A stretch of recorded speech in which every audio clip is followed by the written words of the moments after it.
First, visit iReaShare.com and head to the phone transfer page. You can scroll down to check all the features and the step-by-step guide in detail. After that, click the Back to Top button. Click the Try for Free option to download it on your computer. Double-click the iReaShare phone transfer installer to install it on your computer by following the step-by-step guide. Once finished, click Finish to close setup. To transfer apps between Android phones, run the software on your computer. Connect your Android phone to the computer via USB.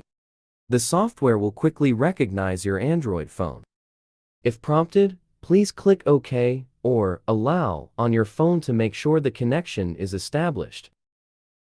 After successfully connecting, link the other Android phone to the computer via a USB cable. When the devices are recognized by the software, you will see Connected under them. Tick off apps, then click the Start Copy button. All the apps will be transferred between Android phones. It will take some time, please be patient. Click OK when the apps transfer is finished.